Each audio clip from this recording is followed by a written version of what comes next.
rejoices in the truth. Good morning. Welcome to Radio Maria Ireland. Father Eamonn McCarthy with you here as always for this moment of Chatechesis, where it's chat and it's catechesis rolled into one. And we do welcome your participation in this time of sharing together and growing in our faith. Wave and a shout out to everybody on Facebook Live and YouTube Live too. Do keep an eye out on our social media now that our 40 days and 40 nights of adoration have commenced. We will share with you, please God, online a little of that by way of prayer and of adoration too. For those of you who are unable to come to the studio, if you would like to come, do please get in touch with us and just let us know so that we can pencil you in there for a slot by way of an hour here or 3 there, or overnight even as well at our studio.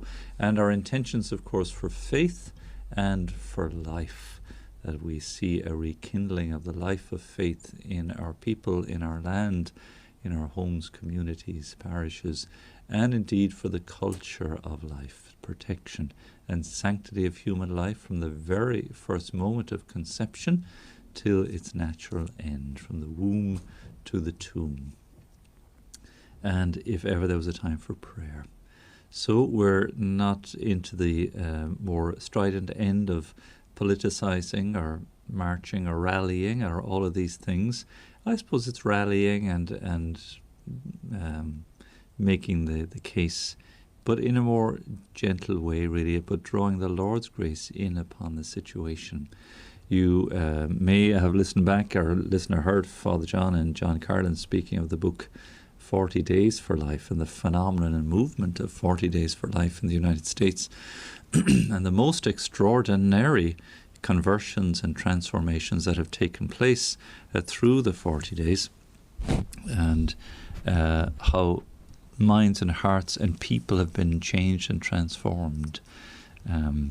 So the same true here, that once we call the Lord's grace down upon the situation, the walls of Jericho will come tumbling down, but we simply have to have faith. So there's the motivation, there's the every good reason why we would welcome the Lord and pray with him and pray before him. And really our hope is that the Radio Maria would become a centre for adoration like that, even perpetual adoration. It might take a little while to build that up, but if we can demonstrate that it's possible for 40 days and 40 nights, well, please God. So one day completed, another 39 to go. So if you would like to participate in that, please let us know. Please get in touch. And please do pray remotely. One lovely listener who sent us in a message said she would visit her own local church for an hour each day and spend time before the tabernacle there. A little bit distant perhaps to come to Dublin and join us. So she said she would do her part remotely as well. So well done and thank you for that. And if this begins such a little movement around the country, so much the better again. And don't feel as if you need, if it is that you're not unable to visit a church or unable to attend to adoration in person, do join in fellowship with us here, as no doubt you're doing every day in praying and accompanying us as well. So thank you for that, and we'll keep you updated. We'll certainly pray with you. We do hope we can arrange it now this afternoon with Deacon Don to have our Divine Mercy Hour from our chapel, our studio chapel. We'll see if we can arrange that. We won't hold our breath too tight in case we trip over ourselves, but we'll aim for that this afternoon if you're available at 3 o'clock, and there lift up all your prayers to the Lord as well. Now, Kathy very kindly gave me a lovely little book here, which I might introduce to our Saturday Ceolagus Crack. It's got a bleak-looking picture on the front of it. Let me hold it up to the camera. Daily Wisdom, Layan on Lay, Irish Proverbs there. A selection of Irish Proverbs. Let's get a close-up there of the picture of the Bohan there, little thatched cottage, and somebody with a spinning wheel sitting outside, a few pigs eating out there as well, and a few of the locals sitting outside as well. And it looks like it's winter time, and not the trees are barren there, and it looks pretty bleak and probably not too comfortable. Not too comfortable. It's a far cry from electricity and Wi-Fi and central heating. There's a pile of, pig feed and muck and things there. Tough times, really, going back along. Anyways, John Queen is the author, Irish Proverbs and Sayings for each day of the year. And here's one at the beginning of the 1st of January, I suppose. Tasach ma la na hibre. Now, maybe you've heard of this before. Again, it's nice just to insert a bit of Irish. I think Ceolagus Crack might be a good place to insert these, particularly. Tasach ma. Ma meaning good, of course, and a good beginning, tasach, la na hibre, half of the work. It's a nice expression, isn't it? The good beginning is half the work. But it's put here the first day of January, of course, is appropriate for that expression. Making a start, he argues here, of course, is all important. Frank Duff suggests that we were chatting about Can We Be Saints in his little booklet there. And he talks about the road to sanctity and holiness, that the way he puts it is like the first wrench, the first kind of turn of the wrench, the first twist to just dislodge us from our bad habits towards good habits. That's usually the hardest part. It's trying to keep it going thereafter. So it's the first kind of lurching away from the habits that are leading us into vice or sin or laziness or pride, anger, envy, lust, greed, gluttony, the deadly sins. The first wrench is probably the more difficult one, getting to confession maybe, and then it becomes a little bit easier. So it's a good Irish expression to echo that, tasach ma la na hibre. Obor, of course, meaning work, hibre, la na hibre. Even though another shanokal, it says, shanokal is an old word, literally, or saying in Irish, being gach tasach lag. It's another just expression, idiom in Irish, being gach tasach lag. So every beginning is weak, is the literal translation there again. But it's a start. And so the opening shanokal here, make that effort. Win three alas, then they put in a little expression or two that actually work on the Irish. Táim réig con ibre. I'm ready for work. So thanks to Kathy for saying that in. Now we can dip into a few of those. There's some nice little clever and funny ones. An scoob nua is far an scooben an teach. I'll let that one with you. I wonder actually, yes, I'd be interested just to see, because there are lovely shanokals based on faith and prayer. So if you have one or two of those, actually why not send them in to us? I'm just looking for any shanokal that might have a little connection with our faith and our tradition of faith. And there's just none at the minute. I haven't gone through the book in detail. So here's a nice one, yes. Isma le dia kunav. So ma, again, good. Dia, God. Isma le dia kunav. God likes a bit of help. Isn't that interesting? Isma le dia kunav. There's a good one. Now, isn't that profound in its own little way? God doesn't need help, of course, but he appreciates what we do that pleases him. Offer a kindly word. Help someone in trouble. Be grateful. And the little buin trialas, give it a try. Expression is given, lekun of day, with the help of God. Lekun of day. Lovely, isn't it? Ismahla dia kunav. So God likes a bit of help. It's kind of clever. That's with a little smile. Because God, of course, come off it. Does God need help? No, we need help. But it's I suppose it's like the expression, God helps those who help themselves. Isn't that where maybe a bit where it comes from? But it has a nice little Irish twist. Isma le dia kunav. Good, I'll share a few of these with you. Why not? Today's the 23rd of September. And here we are now, 23rd of September. Go through the little book here. Here we are. Oh, that's August. Sorry, I got the wrong one. I knew that didn't feel quite right there. Come back to me. There we are. Man 4 on Gaelga September. And today's 23rd. Tá erable an chat sugriasuk. Oh, there's bad weather on the way. Because the cat's tail, erable an chat, is in the embers, griasuk, practically in the fire. The cat's staying warm. Tá Erblan Chat Sagrisach. The tail of the cat is in the ashes. It's close to the fire. So he knows that there's colder weather coming. That's a clever one too, isn't it? It's great, that. So it's a Ganoan cat loch avaru. It's the cat's business to kill a mouse. Get on with your job there, Mr. Cat. Good. We'll introduce a few more of those maybe. I just like that idea of staying close to our native tongue and just growing into it a little bit and sharing it with you. And again, these Shanachos, if you do have some connected to our faith, what's the one in the back of my head? I won't get it right, I'm sure. It's Beagnach Chaur Dia Ná Doras. I think that's it. I could be wrong. That God's help, Chaur Day again, Dia Chaur. His help is no nearer than the door. It's that close to us. It's a lovely one too. It might be in the book too. But if you have any like that, sure, send them in. 089 467 2000. 089 467 2000. You might have learned one or two growing up, or just might have them in the back of your mind that have been brought to the front now. And share them with us. Wouldn't it be nice to share a few of those each day? So 089 467 2000. Do phone as well. Mary's waiting on the phone downstairs.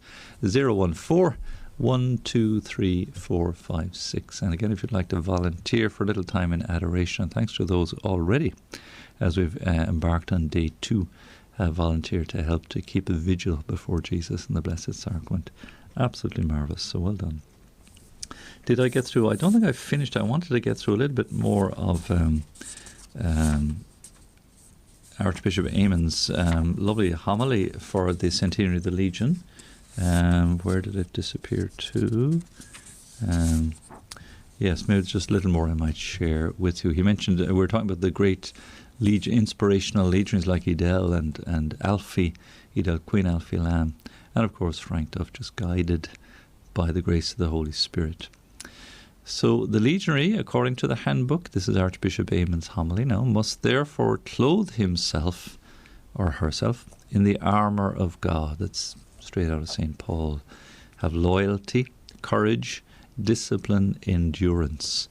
And the Legion is that kind of an organisation. It insists on weekly meetings in season and out of season. There's a very strict structure. The meeting doesn't last longer than an hour and a half, which for a priest is great because you can time something, you can meet somebody afterwards. It's not like these other meetings, board of management and so on, they can just go on indefinitely and just be drained at the end of it, you know. So there's great system and discipline in the Legion. But equally, the legionary must walk with love and sympathy, be ready to finish the course, and be prepared to serve without limitations. That's a characteristic, certainly, of legionaries. They therefore seek to blend humble childhood of Mary with the determination and zeal of being her soldiers. Excuse me. And again, we were saying that not soldiers in the militant, armed and dangerous sense, but soldiers armed with the grace of Christ and the armour of the Lord, as it were, to conquer the world, to walk in the way of peace, to be wise as serpents and harmless as doves.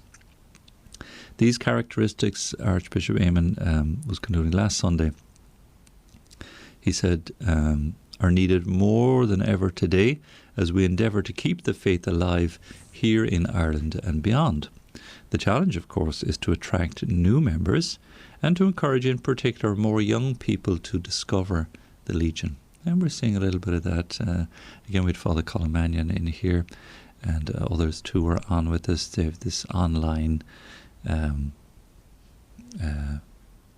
what's it called again? The name is gone for me. It's an online, like a TV, a Zoom TV thing that's going on every evening that the Legion are doing, which is marvellous too, reaching out to lots of people far and wide and keeping them connected with their faith. Yes, Our Lady's Channel of Grace, that's the name of it. Sorry, it went out of the head there. Our Lady's Channel of Grace, and doing fabulous work with that. So this, it says, may mean, Archbishop Eamon says, re-examining the way we recruit and form and retain our junior members perhaps a way towards this is to emphasize the qualities which I have spoken about today, to be both a child of Mary and yet a soldier of Mary. That appeals to young boys and girls in their own way too.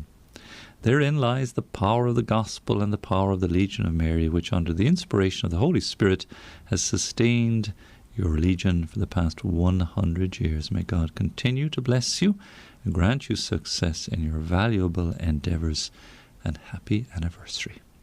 Archbishop Eamonn Martin there, his homily at St. Patrick's Cathedral in Armagh last Sunday to mark the centenary of the Legion. Wonderful.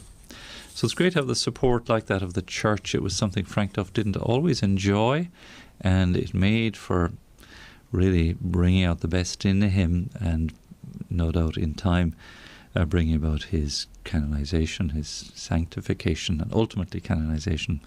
Because what you do when you know that you're on the right path with faith and formation, and you have all the zeal and all the energy, and yet you're meeting these blockages. St. Pio, Padre Pio, had the very same, these blockages against his ministry, where he was not so much silenced, but put into the enclosure of the cloister and not available to the public for a time. And he submitted to the wishes of the local bishop.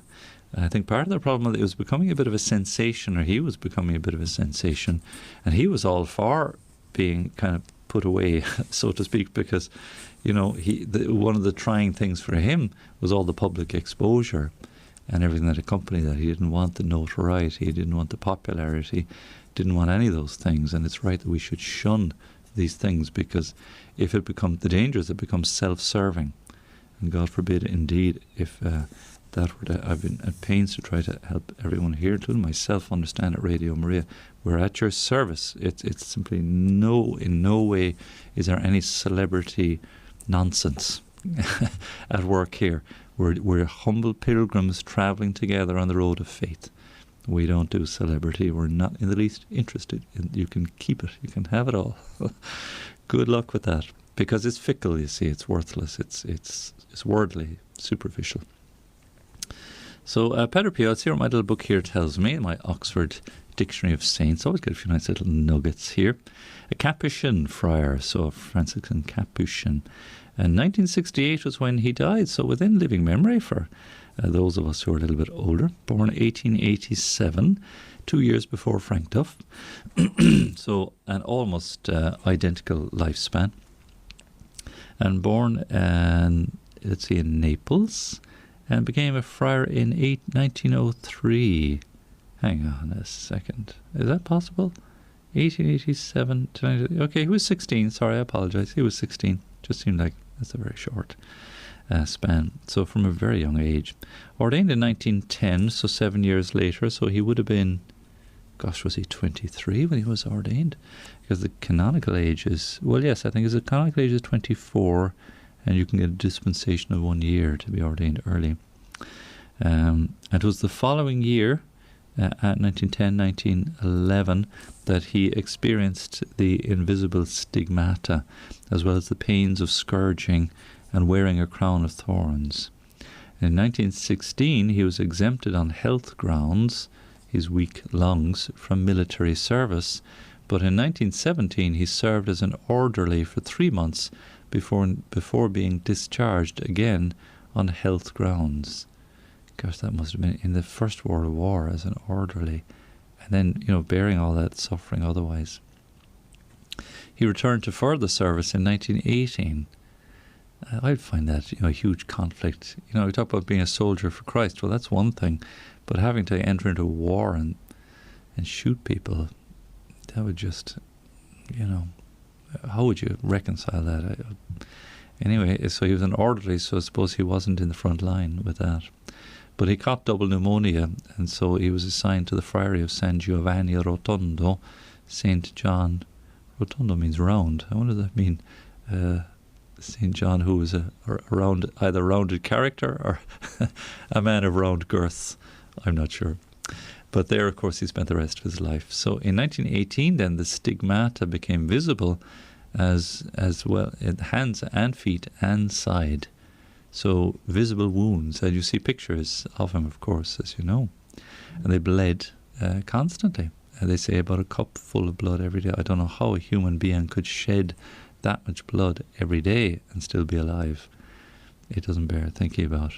He was frequently examined by doctors, and the photographic evidence leaves no doubt of the fact of his receiving the stigmata, as St. Francis of Assisi, of course, and others had done before him. Again, the Church is super uber cautious about these phenomena and will always put under very close scrutiny and very close examination, because there have been cases of fraud. And people have inflicted themselves with wounds in order to draw attention to themselves, and suffering from some kind of psychosis or some psychiatric condition. It can happen that people wound themselves in order. It's almost like a cry for help, and it's not altogether uncommon. You hear of a phenomenon known as self-harming, where people, again, they don't want to take their lives, but they hurt themselves grievously, again, in order to. It's a cry for help underneath it all, kind of thing, drawing attention. And you wonder sometimes other forms of self-harm or wounding of self or actions. It's always worth keeping that in our minds when we see or come across people suffering in this way or similarly. Is it underneath it all? Is it a cry for help? Is it, look, they don't know how to articulate it, they don't know that they need help, they can't say what's wrong necessarily, but it's like, look at me, draw attention to me. You see it, teachers would spot this a mile off in a classroom, not necessarily self-harming, but acting up and playing up in class. Pupils drawing attention to themselves, perhaps because there's a want of proper attention or care or love in the home. These things are just phenomena that teachers are well familiar with. So the Church then, in the same way, like a good mother, wants to discern very, very carefully before it pronounces on such phenomena or anything equivalent to it. It may not be as dramatic as stigmata, but perhaps in other ways too. So this is exactly what my author here goes on to say. As usual, the Vatican was extremely cautious about admitting the genuine character of his experiences, and repeatedly sent individuals or committees of inquiry. And this pained poor Padre Pio no end. Not another examiner, not another doctor, not another committee asking me all these questions. And pretty sure he got well fed up of it.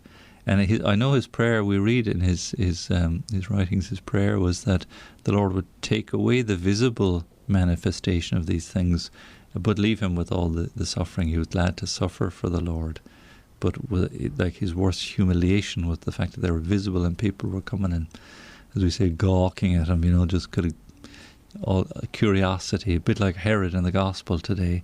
Who's this new guy? Who's this new man? Jesus, I killed John the Baptist, and who is this guy? Is the new Elijah? He was only curious. It wasn't. Faith wasn't at stake here, and Padre Pio no doubt would have been a victim of the same thing, just the curious who want to just come and see. And if it led to faith, maybe, but I know he found it very, very trying. Attempts to make him say Mass privately or for him to be moved elsewhere came to nothing in 1923 after popular protests.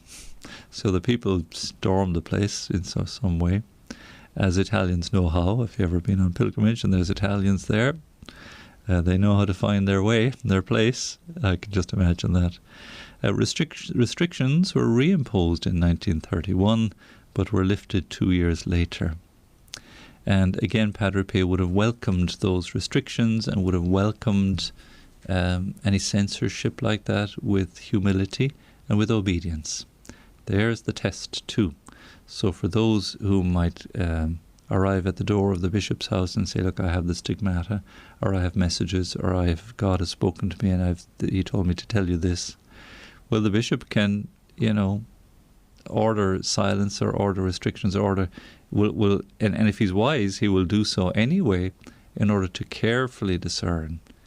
Because you can't just have anyone and everyone coming saying, look, I'm a mystic, and so you have to believe me, or else. Bishops do get a certain amount of this too.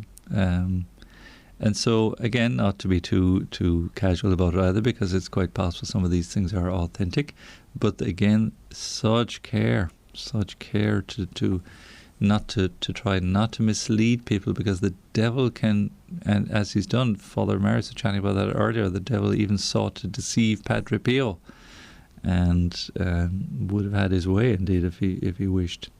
So the Church, again, uber cautious, and good comes of it in the end, as we see in Padre Pio's case. The more you restrict something that's from the Lord, we can't stop God's grace. That's a rule of St. John of the Cross.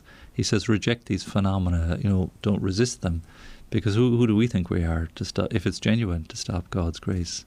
Whereas if it's a deception, better to walk away, better to turn our backs on it. No way, don't entertain it. Meanwhile, money had poured in San Giovanni, of course, and the friars spent it on establishing a hospital of 20 beds in a disused convent. Now, this was around 1940 then, of course, the troubles back then. In 1940, this was replaced by a larger one in the rural area around San Giovanni Rotondo. It was completed in 1947, just after the war. It was called the House for the Relief of Suffering. And meanwhile, the Vatican, Pope Pius XII, had become more favourable. Wonderful saintly Pope Pius. He was rotund too. He was a man with a great sense of humour, Pius XII, about his rotundity. And so he interviewed Padre Pio and suggested forming prayer groups to support the work of the hospital. And this was solemnly inaugurated in 1956 with a crowd of 15,000, including church and state dignitaries. The ultimate aim was to have a hospice for the elderly, a retreat centre, and an international study unit. Today, it is a public hospital under the Italian equivalent of the NHS, National Health Service in the UK, or the Health Services Executive HSE are the same thing. Though it belongs to the Vatican at Padre Pio's wishes. Interesting. Belongs to the Vatican, but it's under the Italian Health Service. In 1959, Padre Pio's health worsened, but he now began regular broadcasts at midday and in the evening, and once more huge crowds gathered to celebrate the 50th anniversary of his receiving the stigmata. It's interesting, he began broadcasts, so we certainly have him on video, and maybe radio began to be popular there, and they connected in with him. Radio Maria, of course, wasn't around that time. 2 days afterwards, as he celebrated his last Mass, the stigmata had vanished. Wow, so it was a matter of days. I thought it was a month, I thought it was more. The stigmata had vanished. So it was just days before he died. And there's photographs indeed of his hands perfectly. The skin is baby-like almost. It's so untouched by any of the marks of the wounds. He died on 23rd of September. His hands and feet were unmarked, and yes, I've seen this quote before, as fresh as those of a child. Extraordinary. The cause of his beatification was opened in 1969. Cardinal Wojtyła had set up an inquiry into charges against Padre Pio, which found that all of them were false. As part of the process of canonization, devil's advocate or promoter of justice wants to know, is there any dirt? Is there any negative that, if there's a reason why we shouldn't canonize? The evidence collected for his cause amounted to 104 volumes. Man, that's all the people who were influenced by him. When the Pope beatified him in 1999, nearly 500,000 visitors obliged the authorities to set up huge television screens outside the Lateran Basilica. He was canonized in the summer of 2002. Worth noting that he was specially praised by Pope St. John Paul II for his extraordinary charity and for the long hours spent in confessing and directing souls, rather than his rare but not unique mystical experiences. Yes. So one is not canonized simply because one has the stigmata or has mystical experiences. It was his charity, endless hours in hearing confessions and ministering to souls, writing to them as well. So the strong popular support he obtained was finally vindicated, and the witness of his life shows that he did indeed see Christ in the sufferings of others. Here we are. Nice little segment there in my Oxford Dictionary of Saints on Saint Pio of Pietrelcina.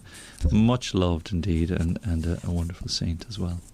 If you have any stories actually in relation to Padre Pio, why don't you send them in to us, text them in, or email them in, or write them into us here. As always, 089 467 2000, 089 467 2000. 01, of course, to call, 4123 456, 014 123 456. Please do give a call. Or write to us, St. Anthony's Business Park, Ballymount Road, Dublin 22. And indeed, we'd gladly receive your Padre Pio stories. There's always be lovely to hear from that as well. Oh, good. I think we have a Shanachal or two coming through to me here, I think. Good. We'll come back to that. Oh, that's the one. Yes, thanks for that. Is that Colin there? Is it Nituishka Kaurde na Andoris? Nituishka. Okay, that's a new word for me now as well. God's help is, and I would say, no closer than the door. No closer than the door. Nituishka Kaurde na Andoris.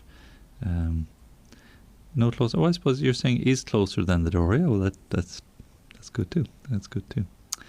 Very good. Thanks for that. I'll come back to Fuel. Some messages coming in there as well. Thanks for that. For our song break, Fuam Lee, a beautiful liturgical group here based in St. Teresa's Carmelites here in Clarendon Street in Dublin. Heal my soul, for I have sinned against you. Beautiful piece indeed, and appropriate for our Padre Pio. So do please give a call, 014 123 456. Do give a text, WhatsApp 089 467 2000. Drop a like and a comment, a share, and all these things on our social media as well. We love to hear from you. Back after this lovely music.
For 20 seconds.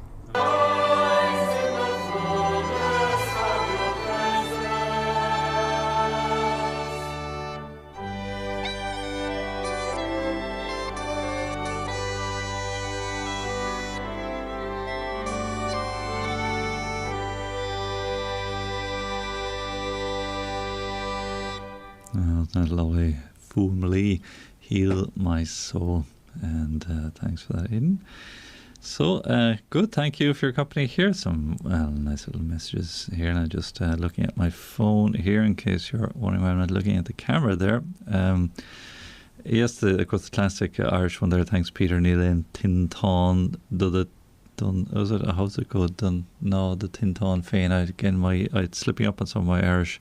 There's no fireplace like your own fireplace, no place like home. That's a nice Irish expression too.